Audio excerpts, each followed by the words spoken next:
शिव महापुराण कर रही है जो गणेश जी का स्वरूप है, वो स्वरूप किस ओर होना चाहिए। बहुत ध्यान से सुनिएगा, हमारा कथा न छूटे आप। घर के दरवाजे पर अगर हम गणेश जी की मूर्ति, गणेश जी का फोटो, गणेश जी का टाइल्स बाहर की ओर लगा रहे हैं, तो ज्यादा समय गणेश जी का जो पृष्ठ भाग है, पीठ है, वो पीछे कीजिए। एक शिव महापुराण में आपको पहले एक प्रसंग सुनाया है, सभी लोगों को ज्ञात होगा कि भगवान के सम्मुख में धर्म है और भगवान के पीछे अधर्म का निवास।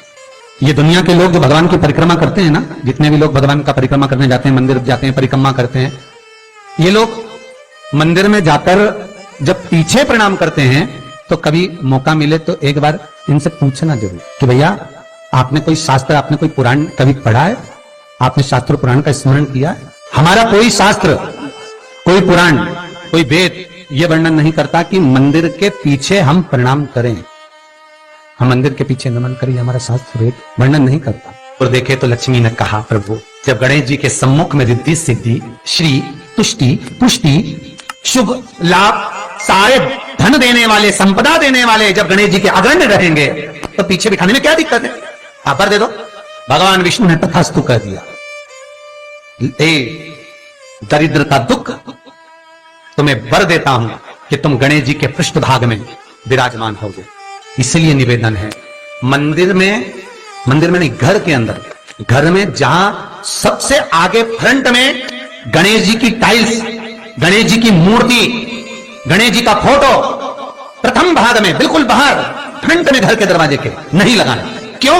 जब जाओगे तो पृष्ठभाग गणेश जी का तुम्हारे जाते समय पड़ेगा। जीवन में दुख तकलीफ कष्ट आते ही रहेंगे।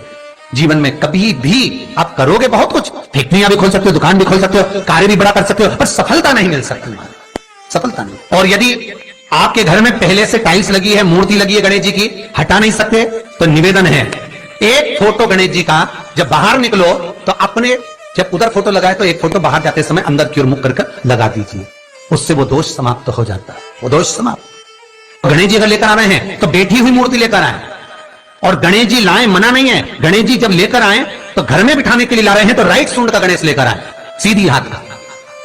आपका सीधा हाथ देख लेना, उसी के हिसाब से गणेश जी को अपनी ओर रखकर, या गणेश जी का सीधा हस्त कमल देख लेना, आपका तो उल्टा मान्य होगा जब आप देखेंगे तो गणेश जी का जो सीधा हस्त कमल हो उस साइड अगर गणेश जी की सूंड है तो वो सूंड का गणेश घर के अंदर विराजमान हो।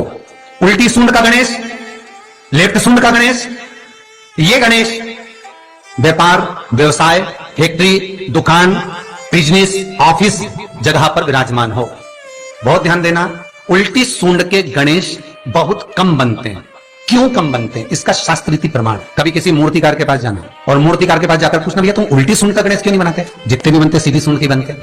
कभी पूछना उससे, वो बताएगा कि उल्टी सूंड के अगर गणेश जी बनाए, 50 गणेश जी अगर उल्टी सूंड के बनाए हैं तो उसमें से कम 30 गणेश जी अपने आप टूट जाते हैं या बिगड़ जाते हैं।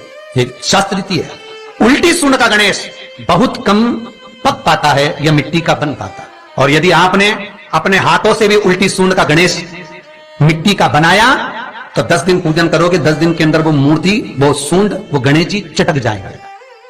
उल्टी सूंड का गणेश टिकता ही नहीं है, वो बीच में से खंडित हो ही जाए।